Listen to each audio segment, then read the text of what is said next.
1984 America के एक छोटे से शहर में लोग अचानक बीमार पड़ना शुरू हो गए। पहले चंद लोग, फिर दर्जनों और फिर हंड्रेड्स ऑफ पीपल। सिर्फ चंद दिनों के अंदर 751 लोग शदीद फूड पॉइजनिंग का शिकार हो चुके थे और किसी को समझ नहीं आ रही थी कि आखिर हो क्या रहा है। क्या ये कोई एक्सीडेंट था या किसी ने जानबूझकर ऐसा किया? जब FBI ने इन्वेस्टिगेशन की तो उनके सामने एक ऐसी दुनिया आई जो हकीकत से ज्यादा किसी फिल्म जैसी लगती। सेम ड्रेस में हजारों लोग, सहरा के दरमियान पूरा शहर, अपनी पुलिस, अपना एयरपोर्ट और हैरानकुन तौर पर 93 रोल्स रॉयस गाड़ियां। इस पूरी एम्पायर के पीछे था एक शख्स जो 3 साल से एक लफ्ज तक न बोला। कुछ लोग उसे स्पिरिचुअल टीचर मानते और कुछ कल्ट लीडर। लेकिन सवाल यह है कि आखिर एक ऐसा आदमी जिसके पास ना कोई फौज थी, ना कोई सियासी जमात और ना कोई हथियार, वो अमेरिका की सबसे ताकतवर एजेंसियों के निशाने पर कैसे आ गया? कैसे एक फिलॉसफी प्रोफेसर कंट्रोवर्शियल पर्सनैलिटी बन गया और फिर उसकी अपनी ही एम्पायर उसकी तबाही की वजह कैसे बनी? ये कहानी है रजनेश चंद्र मोहन जैन की, जिसे दुनिया ओशो के नाम से जानती है। इस कहानी की शुरुआत अमेरिका से नहीं बल्कि इंडिया में लगभग 100 साल पहले होती है। 11 दिसंबर 1931 इंडियन स्टेट मध्य प्रदेश के एक छोटे से गांव में एक बच्चे ने जन्म लिया। नाम था रजनेश चंद्र मोहन जैन। इस बच्चे में एक अजीब सी बात थी, वो हर चीज पर सवाल उठाता, उन बातों पर भी जिन्हें लोग बगैर सोचे समझे सच मान लेते। वक्त गुजरता गया, वो बड़ा हुआ, फिलॉसफी पढ़ने लगा और फिर फिलॉसफी पढ़ाने भी लगा। लेकिन उसके मिशन के लिए क्लासरूम बहुत छोटा था। वो लोगों के बिलीफ सिस्टम को बदलना चाहता था। वो डिफरेंट रिलीजन्स पर सवाल तक उठा देता और फिर उसके साथ कुछ ऐसा हुआ जिसे वो बाद में अपनी स्पिरिचुअल अवेकनिंग कहता है और मानता कि उस एक एक्सपीरियंस ने उसकी जिंदगी बदल दी। उसी एक्सपीरियंस के बाद वो सिर्फ एक प्रोफेसर न रहा, वो पूरे इंडिया में लेक्चर देने लगा। लोग उसे सुनने आने लगे और आहिस्ता आहिस्ता उसके फॉलोअर्स की तादाद भी बढ़ने लगी। लेकिन फिर उसने एक ऐसा टॉपिक छेड़ दिया जिस पर आज भी बात करना नामुमकिन है, sex. If you are identified with the body, then food and sex will be your only one. 1960s का इंडिया, कंजर्वेटिव सोसाइटी, जहां लोग इस टॉपिक पर अपने घरों में भी बात ना करते और दूसरी जानिब ओशो हजारों लोगों के सामने खड़े होकर कह रहा था कि सेक्स गुनाह नहीं है, इसे दबाओ मत, इसे समझो, क्योंकि शऊर तक पहुंचने का रास्ता इसी जिंदगी से गुजरता है। यह सुनना था कि पूरे मुल्क में हंगामा खड़ा हो गया। मजहबी रहनुमा उसके खिलाफ हो गए। न्यूज़पेपर्स ने उस पर हमले शुरू कर दिए और मीडिया ने उसे एक ऐसा नाम दिया जो जिंदगी भर उसके साथ जुड़ा रहा, दी सेक्स गुरु। लेकिन एक अजीब बात हुई, जितना लोग उस पर क्रिटिसिज्म करते उतना ही वो मशहूर होता गया। अब यूरोप और अमेरिका से भी लोग उसकी बातें सुनने आने लगे और उन्हीं लोगों में कुछ ऐसे भी थे जो सिर्फ उसके आइडियाज से इम्प्रेस नहीं हुए, वो अपनी जिंदगियां उस एक शख्स के नाम करने जा रहे थे।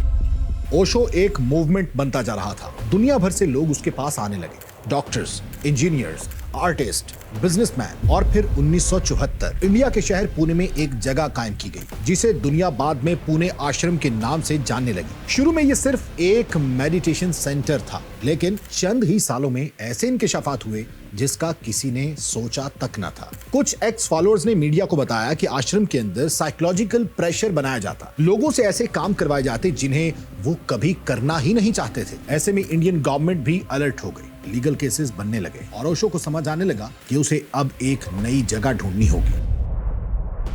इसी दौरान उसकी जिंदगी में एक ऐसी लड़की दाखिल हुई जो इमोशनल नहीं, प्रैक्टिकल थी, शीला। ओशो को भी अभी अंदाजा नहीं था कि यही लड़की उसकी एम्पायर को आसमान तक भी ले जाएगी और बाद में जमीन पर भी गिरा देगी, क्योंकि नेक्स्ट स्टॉप इंडिया नहीं, 7 समंदर पार एक जगह थी। 1981 अमेरिका, रियासत ओरेगोन के सहरा में 64,000 एकड़ जमीन खरीदी गई। इतनी जमीन कि उस पर एक मुल्क बसाया जा सकता था। और फिर जो कुछ हुआ वो किसी मौजे से कम न था। चंद सालों के अंदर सहरा के दरमियान एक पूरा शहर खड़ा हो गया, रजनेशपुरम।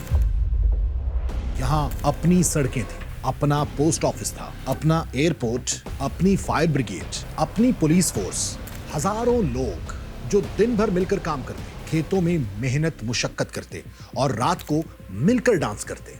उनके लिए ये एक जन्नत थी जहां हर कोई बराबर था। लेकिन जैसे जैसे इसका ये एम्पायर बड़ा होता गया, वैसे वैसे कंट्रोवर्सीज भी बढ़ती चली गई। एक रूहानी गुरु जो सिंप्लिसिटी की बात करता, अब दुनिया की महंगी तरीन गाड़ियों का मालिक बन चुका था। वो भी एक नहीं, दो नहीं, बल्कि 93 रोल्स रॉयस। वो डेली नई रोल्स रॉयस में अपने फॉलोअर्स को मिलता। ओशो का कहना था, स्पिरिचुअलिटी का मतलब गरीबी नहीं, अगर अंदर सुकून है तो बाहर की दौलत भी कोई मसला नहीं। और फिर उसने एक ऐसा फैसला किया जिसने सब कुछ बदल कर रख दिया। Public silence. एक दिन नहीं, एक महीना नहीं, बल्कि 1981 से 1984 तक। और जब एक एम्पायर का बादशाह खामोश हो जाए तो कोई ना कोई उसकी जगह जरूर ले लेता है, और वो थी शीला।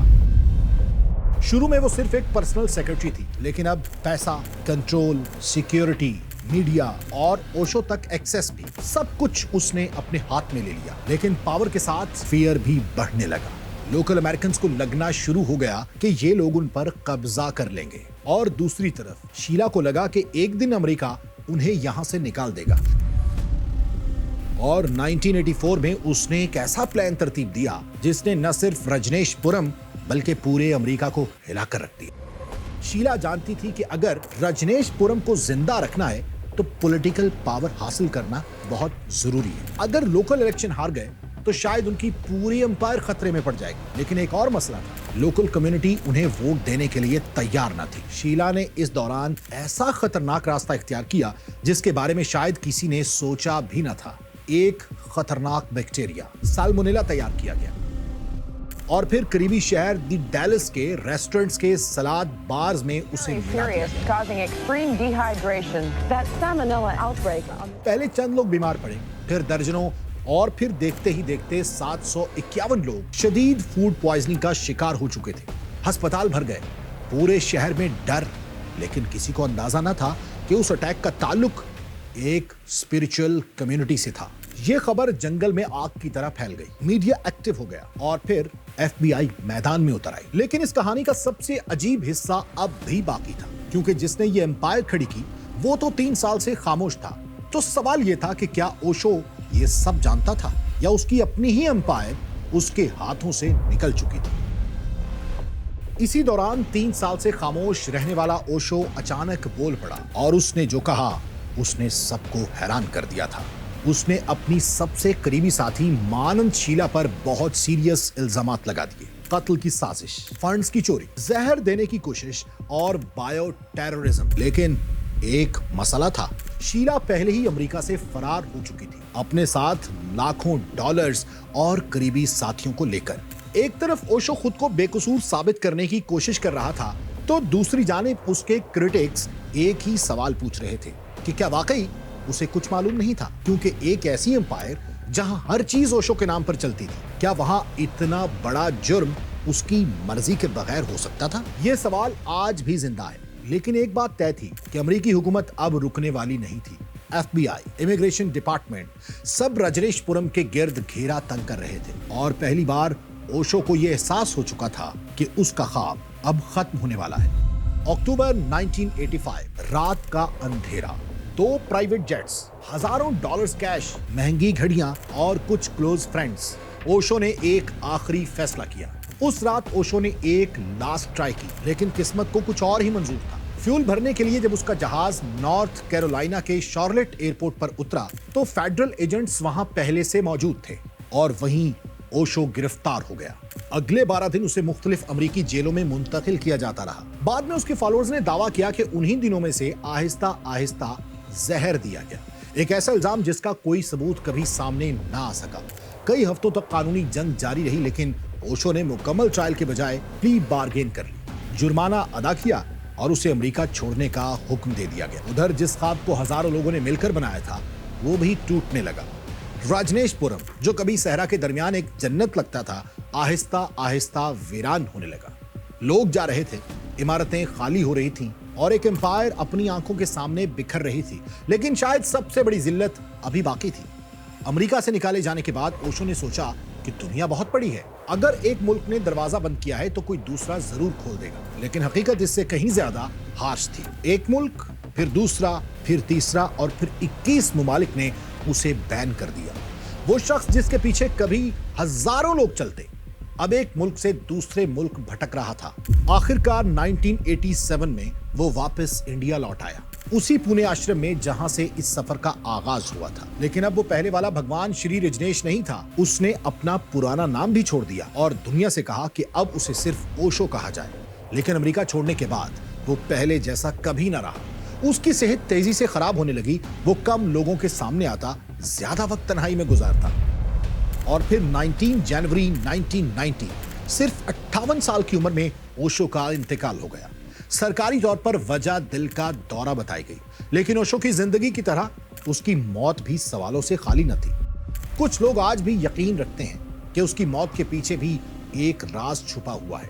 लेकिन शायद ओशो की कहानी का सबसे इंटरेस्टिंग पॉइंट यही है, क्योंकि जितना लोग उसे समझने की कोशिश करते, वो उतना ही मिस्टीरियस होता जाता।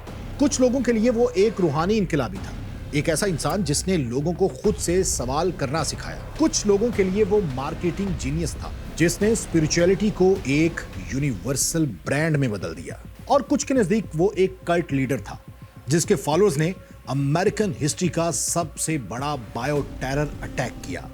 हकीकत जो भी हो, सच तो यह है कि आज भी उसकी किताबें पढ़ी जाती हैं, उसकी आवाज करोड़ों बार सुनी जा चुकी है और दुनिया भर में हजारों लोग अब भी उसे अपना टीचर मानते हैं। He said, I leave you my dream. जबकि हजारों लोग अब भी उसे धोखा समझते हैं। और शायद ये बहस कभी खत्म नहीं होगी। उसकी कब्र पर एक अजीब सा जुमला लिखा हुआ,